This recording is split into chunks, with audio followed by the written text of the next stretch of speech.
los falsos positivos, la JEP y Uribe, que Álvaro Uribe tenía mando efectivo sobre la fuerza pública. Ejecuciones extrajudiciales por parte de militares durante el gobierno Uribe. En directo con Coronel. ¿Cómo están? Me da mucho gusto saludarlos. Este es el reporte Coronel de hoy. El constitucionalista Rodrigo Primi es una de las voces jurídicas más respetadas de Colombia. Como académico, como investigador del Centro de Estudios de Justicia y como magistrado auxiliar de la Corte Constitucional, ha hecho muy importantes aportes al desarrollo de la Carta Política. La más reciente columna del profesor Uprimni en El Espectador se titula Los falsos positivos, la JEP y Uribe. Allí dice que los casos de falsos positivos en Colombia, que fueron más de 6.400, duplicaron los asesinatos y desapariciones cometidos durante los 17 años de la dictadura de Augusto Pinochet en Chile. La respuesta del expresidente Uribe hasta ahora ha sido que fue engañado. Frente a esto, la columna del doctor Uprimni plantea la posible responsabilidad de mando del señor expresidente Uribe porque cumple con los 3 requisitos para que así sea declarado por el derecho internacional. Primero, que Álvaro Uribe tenía mando efectivo sobre la fuerza pública. Segundo, que tenía información disponible sobre la ocurrencia de estos crímenes. Y sobre esto existen constancias acerca de los reportes de la Alta Comisionada de Naciones Unidas para los Derechos Humanos, que desde el 2004 había hablado de ejecuciones extrajudiciales por parte de militares durante el gobierno Uribe. Y tercero, por no tomar medidas para evitar esos crímenes. Las primeras decisiones del entonces presidente de la República fueron tomadas en 2008, cuando llamó a calificar servicios a 11 generales y 3 coroneles. El profesor Rodrigo Prime dijo en su columna que aunque se concluyera que no existe responsabilidad penal del entonces mandatario, es evidente su responsabilidad moral y política. La respuesta del expresidente llegó de diversas maneras. Una fue un trino en donde acusa al doctor Uprimni de ser abogado de Juan Manuel Santos, el expresidente, abogado de las FARC y abogado y además contratista de la Comisión de la Verdad. El abogado del doctor Uribe, el doctor Jaime Granados, le escribió un comunicado respondiendo el planteamiento de Uprimni, no propiamente en lo que él decía, sino descalificándolo, llamándolo columnista contratista. Por eso, a esta hora le decimos buenas noches al doctor Rodrigo Uprimni y quiero empezar por preguntarle, ¿quién y cómo debe establecer si existe una responsabilidad penal real del expresidente Álvaro Uribe en los falsos positivos, doctor Uprimni? Está cerrado el micrófono, señor. Ya estamos oyendo. Sí, señor. Buenas noches. Gracias por la invitación.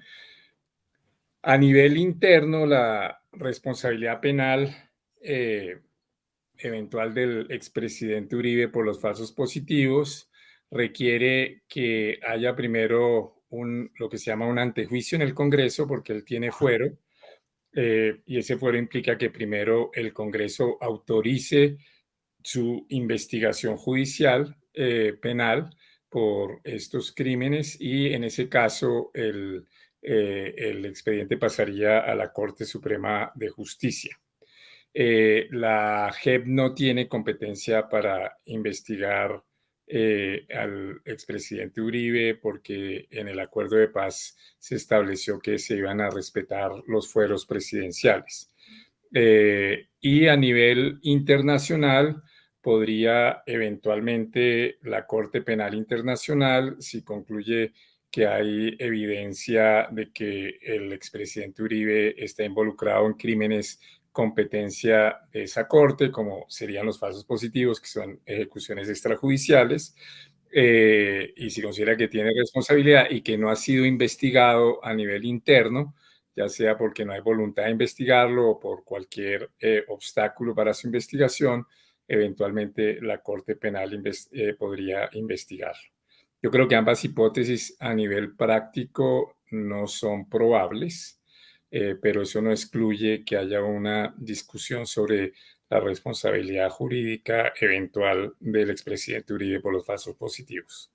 Sí, señor, pues digamos, en Colombia estamos acostumbrados a que la posibilidad de que haya un antejuicio exitoso en el Congreso es mínima. Tal vez en los tiempos recientes lo único que se recuerda es lo del exmagistrado de la Corte Constitucional, Jorge Pretel. De resto es casi nula la actuación porque un gran escollo al comienzo, que es la Comisión de Investigación y Acusación, que tapa todo, que en donde rara vez progresa algún proceso. Exacto, sí. Por eso yo en algunos artículos he propuesto que, que se podría hacer una reforma legal simple que ayudaría a que haya menos impunidad en esos casos. La reforma legal simple que yo propongo es que como la Comisión de Acusaciones no tiene rango constitucional sino legal, está el Congreso, entonces por una reforma legal del reglamento del Congreso se estableciera que en vez de una comisión de acusaciones como la que hay, hubiera como una especie de comisión jurídica integrada por juristas independientes y que ésta se encargue de, en esos casos en donde hay suficiente evidencia, de sustentar el caso y ahí presentarlo a la plenaria de la Cámara de Representantes. Eso permitiría un poco, yo creo, avanzar para que esos casos no queden en la impunidad. No lo resuelve todo, pero yo creo que sería un avance. Ok, doctor Uprimni, el expresidente Uribe ha puesto un trino en donde dice que usted ha sido abogado del expresidente Juan Manuel Santos y de las FARC. ¿Es eso cierto?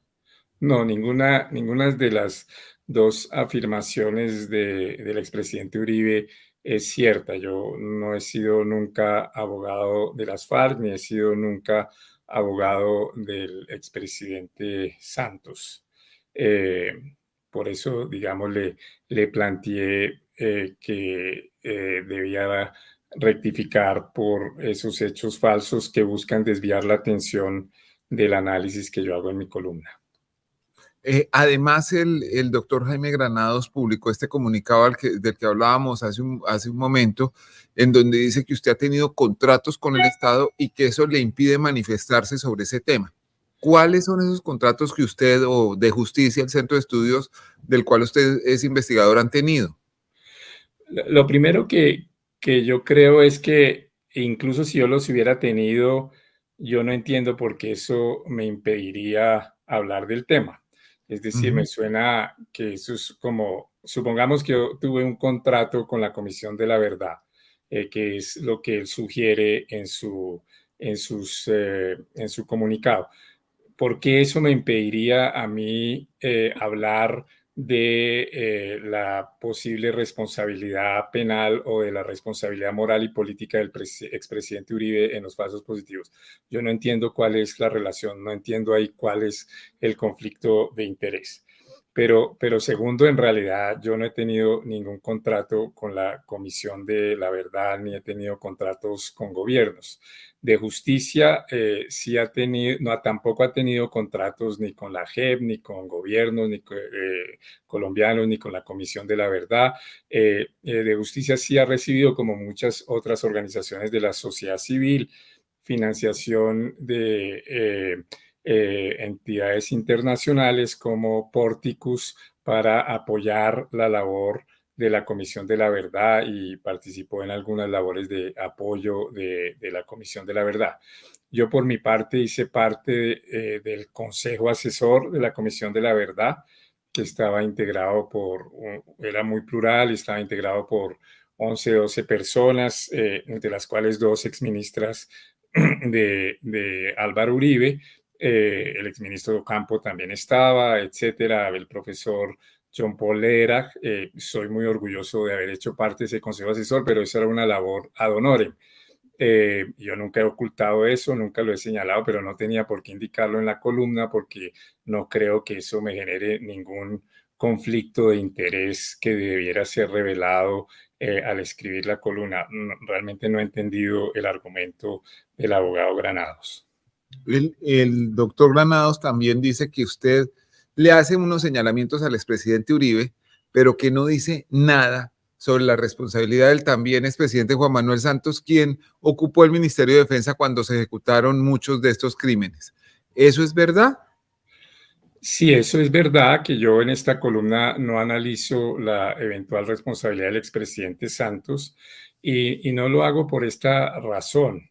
Esta columna mía afirma que podría el expresidente Uribe tener una responsabilidad jurídica por responsabilidad del mando y que tiene claramente una responsabilidad moral y política que no ha reconocido.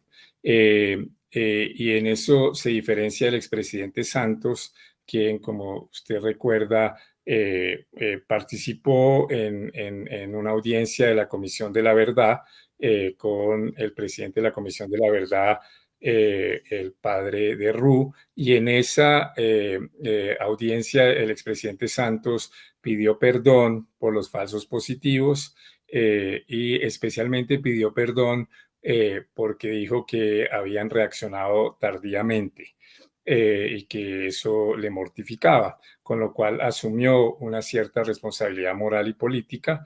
El expresidente Santos llevaba en ese momento que se tomaron las decisiones duras en relación con los falsos positivos en octubre o noviembre del 2008.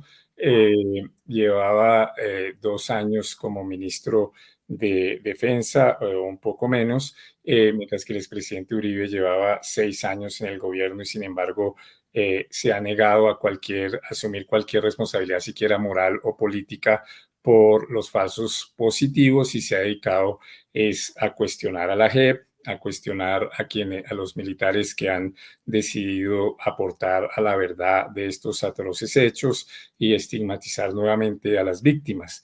Entonces, por eso es que yo creo que en este momento el debate sobre la responsabilidad del expresidente Uribe. Sí, ha sido una tendencia permanente del señor expresidente Uribe la criminalización de quien lo critica. O sea, los miembros de la JEP y de la Comisión de la Verdad están al servicio de las FARC. Quien diga que él debe asumir una responsabilidad política o penal por los falsos positivos está haciendo un favor a las FARC o a Juan Manuel Santos en el mejor de los casos. Lo cierto es que estos casos de falsos positivos no fueron un caso aislado. Buena parte de los 6.402 asesinatos fueron cometidos al amparo de una directiva del Ministerio de Defensa que fue revelada en su momento por el periodista Félix de Bedut de la W. El firmante de esa directiva fue el ministro de Defensa Camilo Ospina, miembro del gobierno del entonces presidente Álvaro Uribe.